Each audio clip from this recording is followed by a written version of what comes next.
안녕하세요. 오늘도 사연사롱을 찾아주셔서 감사합니다.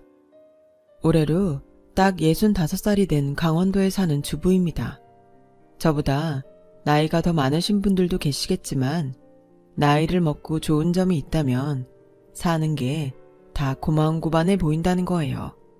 마치 영원할 것처럼 돈 좀 있다고 우쭐한 누군가도 당장 죽겠다고 힘들어하는 누구도 인생을 오래 산 자들 앞에서는 모두 다 고만고만해 보이죠. 그렇다고 인생이 절대 시시하다는 건 아니에요. 좋은 시절도 힘든 시절도 모두 다 지나가게 되어 있다는 걸 살면서 배운다는 것이죠. 그래서 사연을 들으면 저는 다른 분들의 인생 이야기에 또 많은 것을 배웁니다. 한 사람에게 인생은 딱 한 번이잖아요. 그런데 이렇게 많은 분들의 경험담과 생각을 간접적으로 들으니 이 얼마나 감사한 일인지 모릅니다. 그리고 다른 분들의 사연을 듣고 있자니 60년 넘게 살아온 저의 인생도 되돌아보게 되는데요.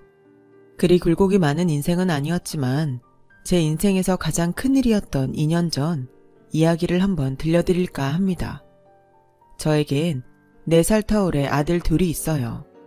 첫째는 부끄러움이 많고 우유부단한 편이고 둘째는 자기 표현이 똑 부러져 호불호가 분명한 아이인데요. 둘의 성격이 워낙 정반대이다 보니 키우면서 저와 애들 아빠가 고생을 많이 했어요. 그리고 두 아들은 장성에 각자 짝이 될 배필을 데리고 왔는데 의외로 첫째가 데리고 온 며느리는 세상 싹싹하고 애교도 많은 데다 저희 아들과는 다르게 야무져 보였어요. 게다가 어머님 아버님 저는요 며느리보다는 두 분한테 딸이 되고 싶어요. 두 분은 아들밖에 없으시잖아요. 부족해도 그냥 막내딸이라고 생각하시고 저 많이 예뻐해 주셨으면 좋겠어요. 제가 진짜 딸 노릇할게요.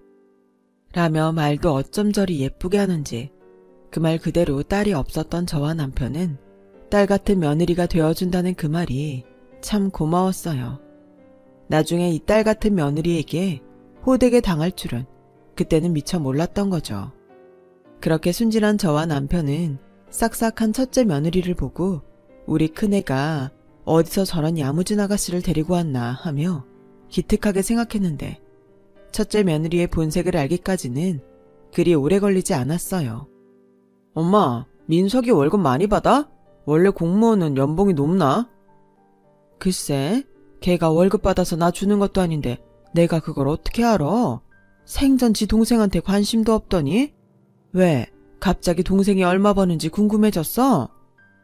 아니, 우리 와이프가 민석이 월급 많을 거라고 자꾸 나한테 승진하라고 구박해서 난 그냥 지금이 더 좋은데 승진하면 월급은 올라가도 일을 더 해야 하잖아.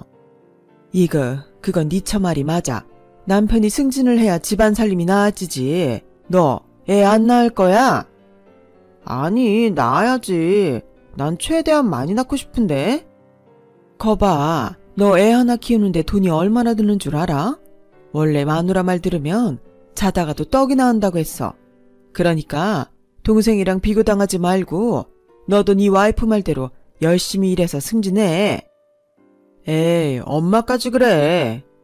첫째 아들은 그때까지 작은 광고회사에서 일하는 대리 정도의 직급이었어요.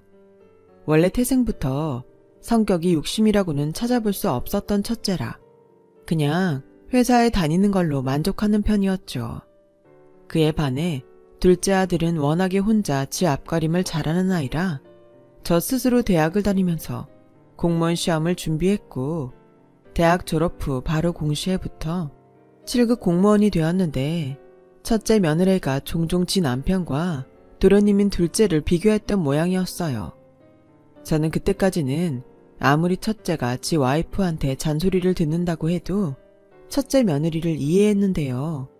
그 이유는 첫째 며느리가 결혼 전 백화점에서 계약직 사원으로 일하다 결혼하면서 계약 연장이 안 돼 원하진 않았지만 전업주부가 되었고 그만큼 수입이 줄었으니 아내로서는 충분히 지 남편에게 그럴 수 있다고 생각했던 거였죠. 그런데요. 첫째 내가 결혼을 하고 2년 후에 둘째 아들이 자기랑 똑같은 공무원 며느리를 데리고 오자 첫째 며느라이는 동생네보다 자기네들이 못 산다고 생각했는지 어느 날 저에게 이런 이야기를 해왔어요. 엄마, 영석 씨는 사람은 다 좋은데 욕심이 없어서 문제예요. 도련님네는 공무원 아파트도 받고 둘 다 월급도 많아서 금방 떵떵거리고 살 텐데. 에이, 뭘 또 그렇게 비교를 하냐.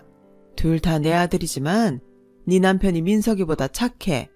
와이프 마음 편하게 해주는 건 아마 민석이보다 네 남편이 훨씬 잘할 거다. 가만 보면 영석 씨가 엄마 닮았어요.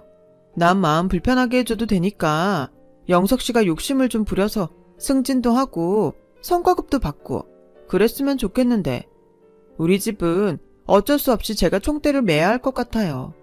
그래서 말인데요. 엄마, 저 장사해보려고요. 뭐? 네가 장사를 한다고? 제가 백화점에서 판매를 좀 했잖아요. 그래서 곰곰이 생각해봤는데 잘 되는 음식점을 권리비 좀 주더라도 인수하면 그대로 수입을 유지할 수 있으니까 괜찮을 것 같더라고요. 그게 말이 쉽지. 너 음식점이 얼마나 손 많이 가는 줄 알아? 에이 엄마, 돈 버는 일에 안 힘든 일이 어딨어요. 전 고생 많이 해도 상관없으니까 돈 많이 벌고 싶어요. 명색에 저희가 첫째인데 동서네보다는 잘 살아야 체면이 서죠. 뭘 또 그렇게 생각해. 난 그냥 너 쉬는 김에 아이나 좀 가졌으면 했는데. 애도 돈이 있어야겠죠. 그리고 저 이미 괜찮은 가게도 봐뒀어요. 때마침 거기 가게 주인이 제주도에 내려가 산다고 팔겠다고 하더라고요. 너 설마 이미 다 결정하고 돈 얘기하러 왔니? 예, 아서라. 네 아버지 알면 큰일 난다. 엄마, 그러지 말고 딱 한 번만 살려주세요. 저희가 여윳돈 없잖아요. 진짜 잘 되는 가게라 인수만 하면 대박인데 다는 아니어도 되니까 계약금만이라도 빌려주세요. 네? 에휴, 계약금이 얼만데? 8천만 원이요. 뭐? 예, 내가 그렇게 큰 돈이 어딨니? 왜요? 영석 씨 말 들어보니까 지방 쪽에 건물도 있고 땅도 좀 있으시다면서요. 제가 그냥 달라는 건 절대 아니고 빌려주세요. 어차피 저희 남편한테 갈 재산이잖아요. 예, 꿈 깨라. 그게 내 건 줄 아니? 다 네 아버지 명이야. 어머, 그럼 엄마 이름으로 된 건 하나도 없으세요? 그래, 난 이 집 딸랑 하나다. 근데 이 집을 팔아? 그럼 나랑 네 아버지는 네가 모실래? 저는 돌려 돈 얘기를 하러 온 첫째 며느라이를 달래서 보냈어요. 그러면서 저도 애미인지라 속이 상했죠. 오죽하면 그런 생각을 했을까 짠하더라고요. 하지만 남편이 그런 면에서는 완전히 완고한 사람이라 제 힘으로 할 수 있는 일이 아니었고 그저 마음만 불편할 뿐이었어요. 그렇게 삐졌는지 3개월이 지나도 첫째는 집에 오지 않을 뿐더러 전화 한 번이 없었는데요. 저도 굳이 전화해서 불편해지고 싶지 않아 연락하지 않았는데 갑자기 첫째 며느리한테서 전화가 걸려왔어요. 엄마, 저 내일 가게 오픈해요. 뭐? 너 돈 구했니? 사람이 아주 죽으라는 법은 없더라고요. 아무튼 엄마, 저 내일 오픈하니까 아빠랑 오셔서 식사하고 가세요. 내일 주말이니까 아빠 쉬시죠? 그리고 제가 너무 바빠서 동선에까지 연락을 못할 것 같아요. 엄마가 대신 좀 해주세요. 끊어요. 저는 전화를 끊고 이게 다 뭔가 싶었어요. 하지만 본인이 알아서 제 살 길 찾겠다는데 도움도 주지 못할지언정 초를 칠 수는 없다고 생각한 저는 첫째 며느리 말대로 둘째네에게 연락을 했고 다음날 남편과 첫째 며느리가 알려준 주소로 갔죠. 도착한 곳은 24시간 한다는 대형 감자탕집이었는데 아이들 노는 놀이방과 주차장까지 꽤 큰 규모의 가게여서 도착한 저희 부부와 둘째네는 입이 떡하고 벌어졌는데 첫째 며느리가 말했듯 손님이 아주 바글바글했어요. 엄마, 아빠 오셨어요? 근데 어쩌죠? 자리가 없어요. 뭐? 가게가 이렇게 큰데 자리가 없어? 네, 워낙에 단골이 많은 가게인데 저희가 인수하면서 문을 며칠 닫았더니 아주 난리도 아니에요. 형수, 축하해요. 형수 금방 부자 되시겠다. 고마워요, 도련님. 동서, 미안한데 동서가 와서 좀 도와주면 안 될까? 일손이 너무 딸리네. 내가 알바비 줄게. 가족 좋다는 게 뭐야? 서로 돕는 거지. 제가요, 형님? 그래도 그건 좀... 예, 그러지 말고 내가 도울게. 둘째 얘는 살림도 잘 안 하는데. 에이, 엄마. 제가 아무리 그래도 어떻게 엄마한테 일을 시켜요. 동서 그러지 말고 서빙이라도 해. 서빙은 할 수 있잖아. 명색에 내가 손윗 사람인데 이럴 땐 좀 따라줘야 하는 거 아니야? 둘째 며느리도 사실 성격이 그리 만만하진 않아요. 그런데 막무가내로 첫째 며느리가 밀어붙이니 둘째 며느리가 어쩔 수 없다는 듯 가게 안으로 끌려 들어갔고 차에서 대기 순서를 기다리다가 겨우 자리가 나서 가게 안에 들어갔는데 아무리 첫날이라고 하지만 가게 안이 참 어수선하더라고요. 하지만 주력 메뉴인 감자탕 맛은 단골이 많을 정도로 괜찮았고 저는 첫날이라 그렇지 점점 익숙해지면 청소나 서비스 같은 것이 좋아질 테니 괜찮겠다 싶었어요. 남편도 음식 맛을 보더니 걱정했는데 괜찮을 것 같다고 했고요. 사실 남편은 입맛이 퍽이나 까다로운 양반인데 그런 양반이 맛있다고 하니 얼마나 다행이었게요. 그런데 문제는 제가 일주일 후 교회 권사님들을 모시고 식사를 대접하려 다시 첫째네 가게에 갔을 때였는데요. 그렇게 사람이 많더니 점심시간인데도 불구하고 한 테이블도 식사하는 사람이 없었어요. 저는 좀 이상하다 싶었지만 뭐 한바탕 손님이 우르르 왔다가 빠졌나? 라고 생각했고 곧이어 나온 감자탕 국물을 먹어보는 순간 저절로 미간이 찌푸려졌어요. 어머, 국물 맛이 왜 이래? 여기 권사님 며느님이 하는 가게라고 하셨죠? 아, 네. 전에 먹었을 때랑은 좀 다른데 잠시만요. 저는 당황해서 가게 안에 있을 첫째 애를 찾아다녔어요.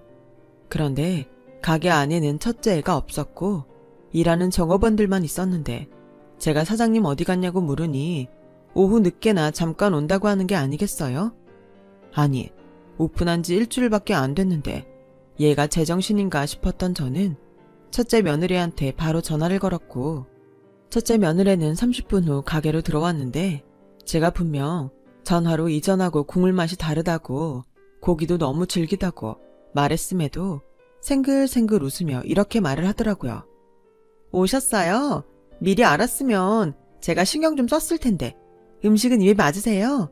이런 말 제 입으로 하긴 좀 쑥스러운데 저희 음식 먹으러 일부러 부산에서 오시고 광주에서 오시고 막 그래요.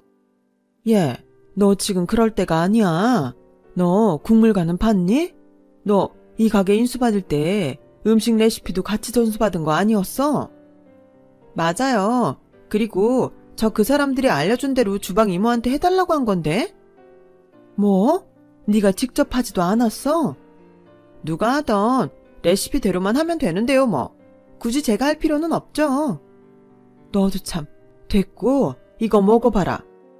엄마, 저는 원래 감자탕 안 좋아하는데 모르셨구나. 아니, 세상에 그렇게 성공하고 싶다고 노래를 했으면서 가장 중요한 음식을 남한테 맡기고 하물며 자기가 좋아하지도 않는 음식을 파는 첫째 며느리를 저는 도저히 이해할 수가 없었어요. 게다가 가게 홍보해주겠다고 권사님들을 죄다 모시고 온 저는 얼굴이 다 화끈거렸고 대놓고는 아무 말도 하지 않았지만 권사님들에게 창피란 창피는 다 당했는데 도저히 저대로 두면 안 되겠다는 생각이 들었던 저는 다음날 아주 작정을 하고 며느라이네 가게 근처에 커피숍에 앉아 가게 안을 관찰했어요.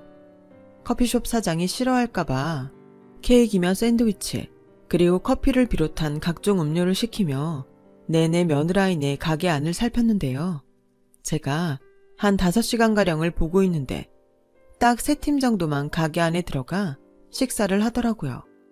그런데 자기 가게에서 제가 감자탕집을 뚫어져라 쳐다보니 커피숍 여사장은 알겠다는 듯 저에게 다가왔고 시키지도 않은 커피 리필을 해주면서 이렇게 말했는데요. 아, 사모님도 저 집에 돈 떼이셨구나. 근데 이미 늦었어요. 네? 글쎄 무슨 재주를 부렸는지 권리금까지 왕창 받고 가게를 팔더니 휙 날랐다니까요. 그래서 한동안 사모님 같은 빚쟁이들이 저희 집 가게에 찾아와서 죽치고 계셨는데 다 허탕이죠 뭐. 그래서 제가 일부러 말씀드리는 거예요. 이렇게 기다려봤자 소용없으니까요. 저야 뭐 돈 벌어서 좋지만 그래도 이건 상도가 아니라서. 아니, 단골도 많고 장사가 그렇게 잘 된다면서 왜 도망을 가요? 장사가 잘 된다고요? 무슨, 여기 동네 사람들 다 아는데 누군지 모르지만 저 가게 인수한 사람 큰일 났어요. 그게 무슨, 내가 얼마 전에 가서 손님 많은 거랑 음식 맛도 봤는데? 그게요, 의심 피하려고 작업한 거라니까요. 팔자마자 그럼 이상하니까. 자기네들 도망갈 시간 벌려고 미리 다 작업한 거예요. 제가 여기서 사람들 왔다 갔다 하는 거 한두 번 보나요? 아마 음식도 어디 다른 가게 거 가지고 왔을 거예요. 그러고도 남을 사람들이라니까요. 막말로 그렇게 장사가 잘 되는데 왜 가게를 팔겠어요? 자기네들이 계속하지. 애당초 자기네들은 저기 거의 거저 들어가서 장사했는데 사기든 뭐든 권리금까지 다 챙겨서 받았으니 저 가게 인수한 사람만 바보 된 거죠. 저는 눈앞이 노래지는 것 같았어요. 그런 가게를 인수해놓고 며느리는 저절로 돈이 벌릴 줄 알고 있으니 말이죠. 그래서 저는 답답한 심정에 첫째 아들에게 전화해 퇴근하면 곧장 며느리와 같이 집으로 오라고 했는데요. 저는 또 한 번 충격을 받게 되었어요. 니들 그 가게 충분히 알아본 거 맞니? 그럼요 엄마. 제가 다 알아봤죠. 그때 맛이 그랬던 건 뭔가 착오가 있었던 것 같아요. 착오? 너 그 가게 근처 사람들한테 물어는 봤니? 정말로 가게가 잘 되는지? 엄마, 왜 그래? 아, 내가 정말 억장이 무너진다. 그 근처 가게 사람이 하는 말이 그 가게 망한 가게래. 니들 사기당한 거라고. 뭐? 아니야. 자기야, 아니지? 에이, 엄마가 잘못 알았어. 나도 거기 가기 전에 사장 부부랑 봤었는데 그 사람들 사기칠 사람들 아니야. 음식 맛도 괜찮았는데. 사기칠 사람들이 나 지금 사기쳐요 하니? 니들 솔직히 말해. 그 가게 무슨 돈으로 계약했어? 대출 받았니? 아이씨, 그게... 첫째 아들애는 제 말에 지쳐 눈치를 보는 것 같았어요. 그리고는 며느리가 입을 여는데 지금 사는 집 담보랑 카드보험 신용 대출 받았어요. 그리고 부족한 건 이 사람 퇴직금으로 해결했고요. 가게라는 게 생각지 않았던 비용이 있더라고요. 뭐? 퇴직금? 엄마, 사실은 나 사표 냈어. 이 사람이 엄마 걱정한다고 당분간 비밀로 하자고 해서. 그래서 말 못했는데 아무리 생각해도 승진하긴 어려울 것 같고 가게에 올인해서 잘 벌면 그게 승진한 거랑 같을 거니까. 내가 아주 바보 등신을 낳았네. 그게 지금 말이 되는 소리야? 전 재산을 털어서 망한 가게를 샀다고? 아, 이제 니들 어쩔 거야. 어쩌긴 뭘 어째요. 이미 다 저질렀는데 저희가 열심히 하면 되죠. 그리고 제가 부탁했을 때 엄마가 좀 도와주셨으면 제가 이 사람 퇴직금까지 끌어다 썼겠어요? 이게 다 따지고 보면 엄마 책임도 있는 거예요. 뭐라고? 아무튼 저랑 이가 열심히 할게요. 그냥 새로 차렸다 생각하면 되죠. 너는 먹지도 않는 음식을 무슨 수로 열심히 팔 건데 그 레시피도 가짜야. 그냥 삼겹살 팔면 되죠. 삼겹살은 그냥 구워 먹기만 하면 되니까. 뭘 하든 돈만 벌면 되잖아요. 저희가 알아서 할게요. 그리고 엄마 속상하신 건 알겠는데 동선애한테는 말하지 마세요. 저희가 손윗사람인데 체면 구기게는 하지 마셔야죠. 저는 위기의식이라고는 하나도 없어 보이는 첫째 며느리의 태도에 거의 뒤로 넘어갈 지경이었어요. 그리고 첫째 아들 내외를 보내고 그대로 누워 끙끙거렸는데 퇴근한 남편이 왜 그러냐고 물어도 입이 떨어지지 않더라고요. 그리고 며칠 뒤 큰 며느리한테서 연락이 왔어요. 감자탕집을 정말로 삼겹살집으로 바꿔서 장사를 하고 있다면서요. 다행인지 그 전보다는 장사가 잘 되니 걱정하지 말라고 하는데 또 그 말을 들으니 마음이 좀 풀렸죠. 이미 엎어진 물, 장사라도 잘 되면 좋겠다는 마음이었어요.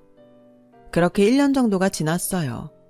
저희 걱정도 조금씩 무뎌지고 있었는데 모든 자영업이 그렇듯 가게라는 게 항시 잘 되는 것만은 아니잖아요.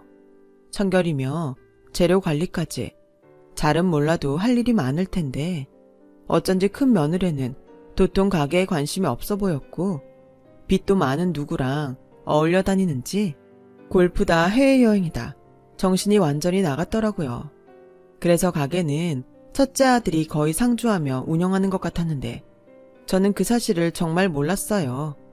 이미 교회 권사님들에게 창피를 당해서 그 가게에 2번 다시 가는 일은 없었고 자주 큰아들 내외가 전화로 잘 되고 있다고 하니까 잘 돼 가는가 보다 했는데 첫째네가 가게를 차린 지 2년이 미처 되지 않은 어느 날 첫째 아들 내외가 울면서 저희 집을 찾아왔어요. 엄마, 저희 좀 도와주세요. 매출은 안 나오고 가뜩이나 저희 갚을 대출도 많은데 당장 이번 달 직원들 줄 월급도 없어요. 이게 갑자기 무슨 소리야? 가게 잘 된다며? 그게 엄마 걱정할까 봐. 근데 지금은 진짜 돈 날 구멍이 없어. 엄마, 통장에 돈 얼마 있어? 야, 네 나이가 내일 모레면 40이다. 네가 지금 엄마 통장에 얼마 있냐고 물을 나이니? 엄마, 제발 이번 딱 한 번만 도와주세요. 여기 집 엄마 명이라면서요. 여기 담보로 대출 받아주면 당장 급한 불은 끌 수 있을 것 같은데. 그때였어요. 회식 때문에 늦는다던 남편이 회식이 취소됐다며 연락도 없이 집으로 왔고 며느리 하는 소리를 들었는지 오자마자 역정을 냈어요. 니들이 지금 제정신이야? 뭘 담보로 대출을 받아? 내 지금까지는 네 엄마 혼자 끙끙거려도 아무 말 안 했지만 아니다 싶으면 손에 더 커지기 전에 얼른 정리해. 그리고 니들이 멋대로 담보대출 받은 그 신혼집도 내가 해준 거라는 거 잊은 건 아니지? 아휴, 그 나이 먹도록 세상 물정도 모르면서 무슨 장사를 한다고. 아빠, 진짜 너무하세요. 막말로 아빠가 좀 도와주셨음. 자기야, 그만해. 뭘 그만해. 나도 서운했다고. 저는요, 진짜로 엄마 아빠를 제 친정 부모님처럼 생각했어요. 근데 말씀은 딸이라고 하셔도 사실은 남이었던 거죠? 그렇죠? 뭐야? 너 지금 억지 부리냐? 그래, 그럼 이제 딸이라고 생각 안 할 테니 너 며느리 노릇 제대로 해라. 여보, 지금 얘네들이 제일 힘들어요. 당신까지 그럼 어떡해? 그럼 저희 집 팔고 이 집 들어와 살게요. 어차피 집이며 가게 정리해도 빚 다 못 갚거든요. 금전적으로 도와주지 못한다고 하시면 그렇게라도 하게 해주세요. 이 사람 결혼하기 전에 썼던 방, 그 방 그대로 쓸게요. 저와 남편은 점점 막 나가는 첫째 며느리의 말에 한순간 말을 잃었어요. 그리고 자기 죽겠다고 떠드는 며느리보다 그런 처 앞에서 찍소리도 하지 못하는 아들을 보고 있자니 속에서 열불이 올라오는 것 같았는데요. 한 달이 채 지나지 않아서 정말로 저희 집에 첫째 내외가 밀고 들어왔어요. 이번에는 남편이 어쩔 수 있냐며 애들이 돈 좀 모을 때까지는 참자고 하는데 그때부터 저의 지옥이 기다리고 있었어요. 아들은 매일 구직 활동을 한다고 밖으로 나가는데 며느리는 점심때가 다 되어야 겨우 일어났고 정말로 제가 제 엄마라도 되는 듯 씻지도 않고 식탁에 앉아서 한다는 말이 엄마, 배고픈데 밥은요? 라는 게 아니겠어요? 제가 저 대신 집안일을 하고 밥상을 차리는 것까지 기대했던 건 아니에요. 하지만 제가 며느리 시중을 드는 것도 아니잖아요. 그래서 넌 지금이 몇 시인데 이제 일어나서 시엄마한테 밥 타령을 하니? 그리고 아무리 같이 살아도 우리 빨래랑 니네 빨래는 구별 좀 하자. 내가 네 속옷까지 빨아야겠니? 에이 엄마, 서운하다. 저도 새벽까지 알바할 거 있나? 눈 빠지게 보면서 바쁜데. 그리고 이 집은 엄마 집인데 제가 뭐가 어디에 있는지 어떻게 알아요? 지금도 진수성찬을 차려달라는 것도 아닌데 눈치나 주고 진짜 너무하시다. 그때 저는 생각했어요. 아무리 딸 같아도 저렇게 할 말 못할 말 다 아는 며느리보다는 손님처럼 불편해도 차라리 눈치 보는 며느리가 낫겠다고요. 하지만 제 며느리는 저런 며느리니 생각해봤자 소용없는 일이었고, 그 후 계속 저는 며느리와 사사건건 부딪히느라 제 집에서 제가 가장 불편하게 지내야 했네요. 그리고 그렇게 불편하게 지내면서 집안일을 2배로 하니 허리랑 손목이 탈이 났고, 원래부터 허리랑 목에 디스크가 있었는데 무리를 했는지 수술을 해야 할 정도로 심각해졌어요. 여보, 나 정말 너무 힘들어요. 당신이 쟤네들 어디 월세라도 얻어주면 안 돼요? 이 사람아, 그게 지금 쟤네들이 바라고 있는 건지 몰라서 그래. 지네 스스로 돈 모아서 얻어서 나가야지. 언제까지 부모가 도움을 주나. 그리고 자꾸 도와주면 의지할 생각밖에 안 할 거고, 힘들어도 당신이 좀만 참아. 하지만 저는 도저히 참을 수 없었어요. 다행인지 불행인지 아들은 어디 일자리를 구했다고 하는데 며느리가 도통 돈을 벌 생각은 하지도 않고 아들 월급으로 네일 아트를 하고 하루가 멀다 하고 쇼핑한 택배들이 집으로 오는데 이건 아니다 싶더라고요. 그래서 붙들고 따끔하게 얘기를 했어요. 얘, 너 오늘부터 딸 같은 그거 하지 마. 네가 지금 제정신이야? 시댁에 얹혀 사는 주제에 네가 하는 행동이 이게 말이 돼? 이만큼 봐줬으면 살궁리를 해야지. 엄마, 지금 말씀이 너무 지나치신 거 아니에요? 저도 저희 집에선 귀한 딸이에요. 여기서 그 소리가 왜 나오니? 내가 지금 내 할 일을 너한테 시켜? 거꾸로 네가 지금 네 할 일을 나한테 시키잖아.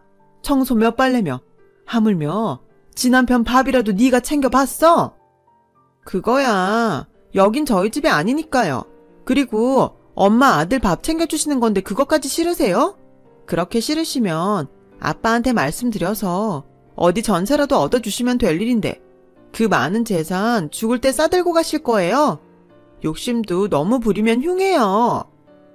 저는 차마 그 순간 화를 이기지 못했어요. 그래서 당장 내 집에서 나가라고 소리를 쳤고 거의 내쫓듯 며느리를 밖으로 내보냈는데 일하고 있어야 할 첫째 아들이 지철을 데리고 집으로 들어왔어요.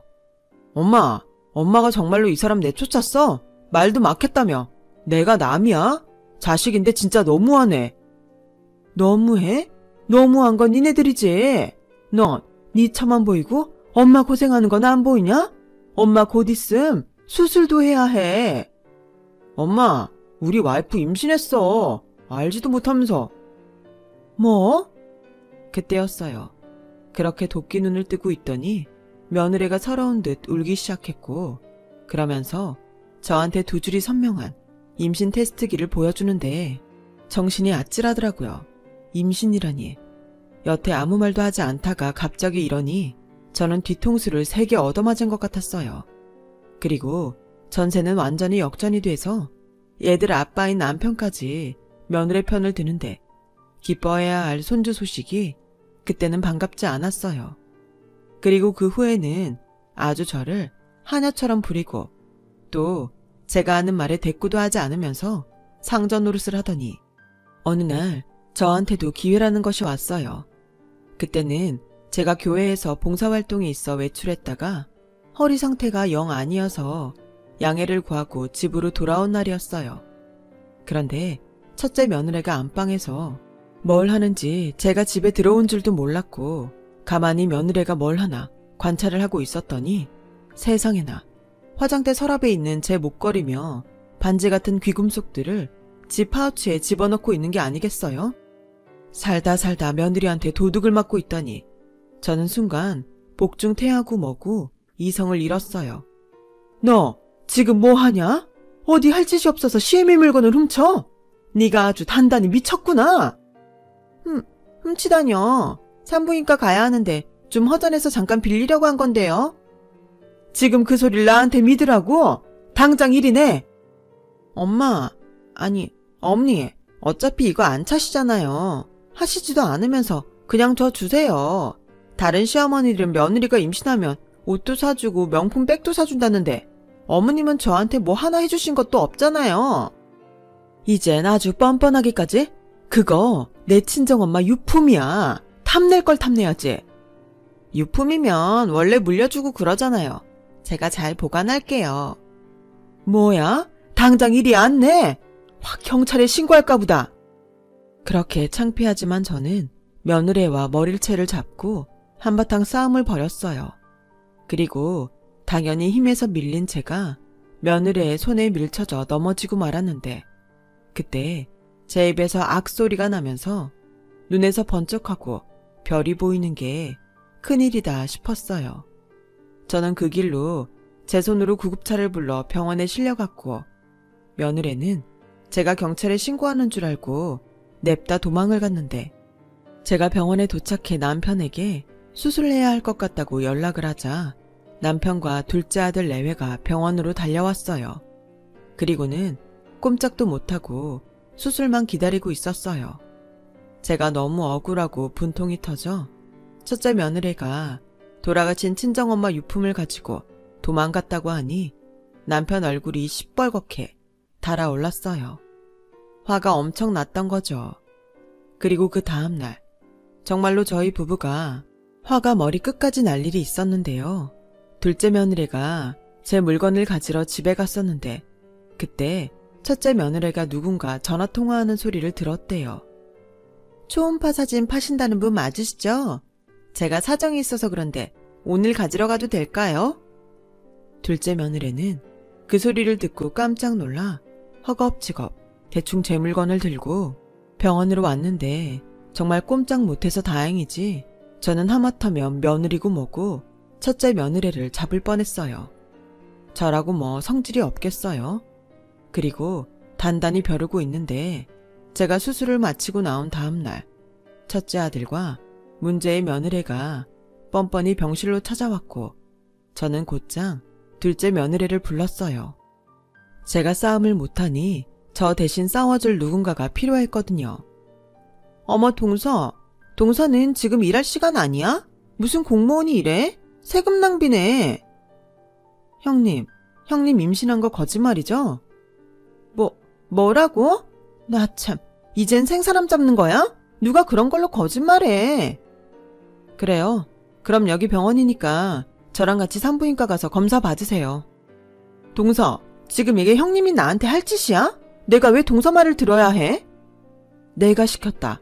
나도 애 2번 가진 사람이야. 근데 넌 아무리 봐도 임신한 태가 안 나. 그러니 둘째랑 다녀오거라. 어머니, 아무리 제가 싫으셔도 이건 아니죠. 제 뱃속에 애가 누구인데. 초음파 사진은 얼마에 사셨어요? 사실 제가 다 들었거든요.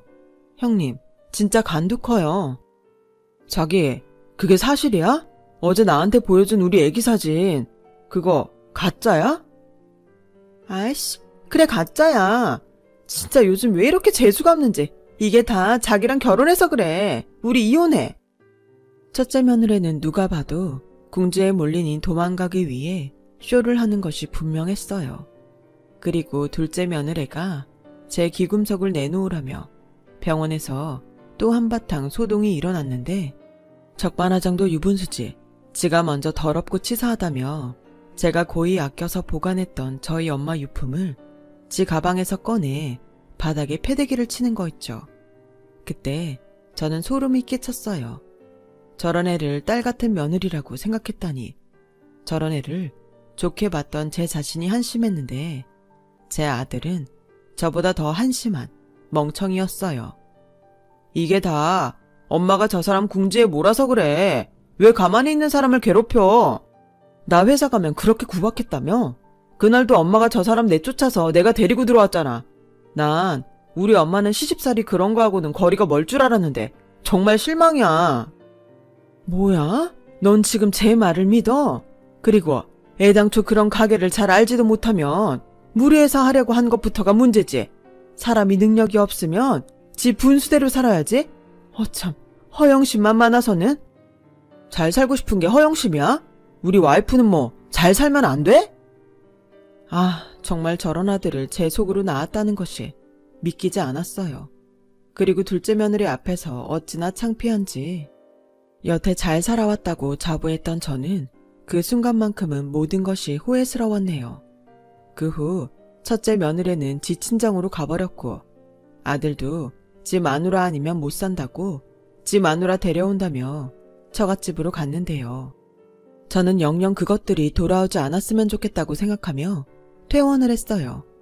그리고 곧 있음 또 이것들이 내 집으로 돌아올 것 같은 불길한 예감이 들었고 저는 남편한테 이렇게는 도저히 못 사니까 결단을 내자고 했어요. 난 며느리고 뭐고 걔 다시 못 봐. 아들도 없다고 치면 그만이니까 당신도 결정해요. 당신은 그래도 자식이라고 끼고 살고 싶으면 나랑 이혼하고. 남편과 50평생 살면서 이혼하자는 소리는 그때가 처음이었어요. 남편은 저의 이혼 소리에 많이 놀란 듯 무조건 제가 하자는 대로 하겠다고 했고 저는 이것들이 다시 기어 들어오기 전에 제대로 정신교육할 계획을 세웠어요. 그리고 아직은 무리하면 안 된다는 의사의 말에도 불구하고 바삐 복덕방에 가서 집을 내놨고 손해만 안 보면 된다고 그냥 시세에 맞춰 빨리 팔아달라고 부탁을 했는데 저희 집이 워낙 입지도 좋고 마당 있는 예쁜 집으로 유명해서 금방 임자가 나섰어요. 그렇게 제가 계약서에 도장을 찍던 날 첫째 아들한테 연락이 왔고 아들은 저에게 지 와이프 마음을 겨우 돌렸다며 내일 집으로 같이 오겠다고 했는데 저는 남편을 시켜서 첫째 내외에게 미끼를 던졌어요. 네 엄마가 태어난 지 얼마 안 돼서 니들이 집에 오면 아마 또 난리 칠 게다. 이왕 떨어져 있는 김에 며칠 더 떨어져 있는 게 좋을 것 같다. 그래서 내가 네 통장에 100만 원 넣을 테니까 니처랑 어디 여행이나 다녀와.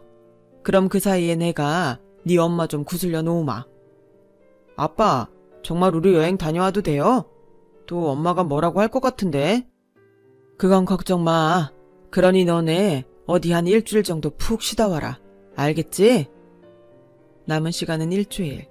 다행히 당장이라도 이사를 오고 싶어 하던 매수인이라 제가 사정을 이야기하니 금방 집에 들어오겠다고 했고 저는 그참에 짐을 꾸려 이사 준비를 시작했는데요. 좋은 의도는 아니었지만 겸사겸사 곧 정년이었던 남편이 회사의 사정을 이야기해 퇴직을 앞당겨 그 길로 저희 부부는 강원도 산골에 꽃과 나무가 예쁜 작은 집을 사서 보수에 들어갔어요. 사실 남편의 정년이 코앞이라 귀촌하고 싶은 마음이 있긴 했어요. 다행히 남편 앞으로 상가가 있으니 돈 걱정도 크게 안 해도 되니 우리 내년부터는 조용히 여유나 부리며 살자고 했는데 그날이 좀 당겨지게 된 거죠. 그렇게 일주일 만에 저와 남편은 핸드폰 번호도 바꾸고 강원도로 이사를 왔어요. 아무것도 모르던 첫째 아들 내외는 집으로 간 모양인데 한바탕 난리가 난 모양이었어요.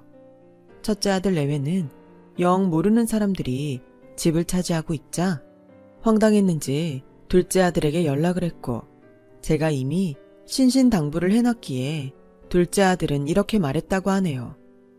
나도 몰라. 엄마가 꽤 충격이 컸었어. 아빠한테 이혼하자고까지 했다니까. 뭐라고? 아빠는 우리한테 여행 다녀오는 동안 엄마 잘 구슬려 보겠다고 했는데 그게 잘 안 됐나 봐. 어차피 아빠 정년퇴직 코앞이었잖아. 그러게 형이랑 형수가 너무했지. 아씨, 그럼 우린 어떡해. 무슨 부모가 자식한테 이러냐? 당장 갈 데도 없는데. 야, 민서가 우리 당분간 니네 집에 가면 안 되겠냐? 미쳤어? 우리 와이프한테 그게 통할 것 같아. 그리고 이미 장인 장모님 오신다고 했어. 야, 형제끼리 치사하다. 그럼 나 돈 좀 빌려줘. 당장 어디 호텔이라도 가게. 이 형 아직 정신 못 차렸네. 호텔을 가게 돈을 빌려달라고? 제정신이야? 몰라, 끊어. 야, 그러지 말고. 근데 우리 짐은 어딨어? 그 짐이요? 제가 날짜에 딱 맞춰서 첫째 며느리 친정에 보냈어요. 진짜 지 엄마한테 가서 살라고요. 저는 영 남의 딸은 품어줄 수가 없어서 보낸다고 친절하게 메모까지 보냈는데 그 물건들이 도착하고 며느리 친정에서도 한바탕 난리가 난 모양이었어요. 어머니, 어제도 형님이 찾아와서 난리도 아니었어요. 자기 이제 자기 집에도 못 간다나요? 아주 제대로 똥줄이 타는 얼굴이던데요. 어머님 계획 대성공이에요. 성공은 무슨, 혹시 니네 집에 들어와 살겠다고 하지 않디? 내가 다른 건 몰라도 그거 하나가 걸려. 걱정하지 마세요. 저도 그럴까봐 저희 부모님 올라오시라 했어요. 제가 사정 이야기하니까 당장 오시겠다고 하시던걸요. 내가 정말 사돈한테 면목이 없다. 죄송해서 어쩌냐? 아니에요. 저도 겸사겸사 저희 부모님이랑 지내니까 좋죠. 어머님, 이왕 큰맘 먹고 가셨으니까 여기는 있고 마음 편하게 계세요. 저랑 그 이랑은 절대 어머님 계신 곳 알려드리지 않을 거니까. 그래, 고맙다. 첫째 애들도 제발 정신 좀 차리고 니들처럼 알아서 잘 살면 좋으련만. 둘째야, 미안하고 또 고맙다. 뭘요? 해드린 것도 없는데요. 조만간 형님들 몰래 그 이랑 한번 갈게요. 두 분 그때까지 편하게 계세요. 그 후로 저는 진짜 편하게 있었어요. 누군가는 자식 그렇게 두고 편할 수 있냐고 하는데 저는 제가 하도 당해서 그런지 그것들이 제정신을 차리지 않는다면 굳이 다시 보고 싶지 않더라고요. 가끔 둘째 아들 내외를 통해 첫째 애들 소식을 듣는데 집도 절도 없어 어쩔 수 없이 며느리 친정으로 갔던 첫째 애들은 지 친정엄마도 힘들었는지 대출을 받아 전세금을 마련해줬다고 하더라고요. 다행히 큰아들은 다시 취직을 했고 며느리도 지 부모 돈이라 느끼는 바가 다른지 파트타임을 뛰면서 이제사 사람답게 산다는데 저도 단단히 꼬였는지 그건 그거대로 참 싫더라고요. 그래서 그냥 둘이 좋아 그렇게 산다는데 어쩌겠냐 하는 심정으로 신경 쓰지 않으려 합니다. 부모 자식이라도 각자의 인생이 있는 거니까요. 그리고 요즘 저는 남편과 서툴지만 조그맣게 텃밭도 일구고 꽃도 심으며 평생 못 가져본 부부의 시간을 갖고 있는데요. 이팔 청춘은 아니지만 저는 신혼 때보다 지금이 훨씬 남편과 행복하게 지내고 있어요. 게다가 자연과 더불어 살다 보니 저도 남편도 때론 시인이 되고 철학자가 되어 인생 이야기를 나누게 되는데 과정이 어쨌든 저는 지금이 태어나 가장 행복한 순간인 듯 싶습니다. 여유가 있다는 건 돈이 많은 것보다 훨씬 부자가 된 기분이 들어요. 그리고 스스로 이런 생각도 해보는데요. 언젠가는 시간이 흘러 첫째 아들 내외를 만나게 된다면 그때는 저도 아이들도 선을 잘 지키며 잘 지낼 수 있었으면 합니다. 가능할지 모르겠지만요. 지금까지 저의 긴 이야기 들어주셔서 감사합니다. 그동안 편하게 듣기만 했는데 모두들 정말 대단하십니다. 오늘도 내일도 모레도 항상 건강하시고 행복하세요. 여러분, 사연 댓글에 응원과 현명한 조언 부탁드려요. 좋아요와 구독은 저에게 큰 힘이 됩니다. 오늘도 좋은 일 가득하세요.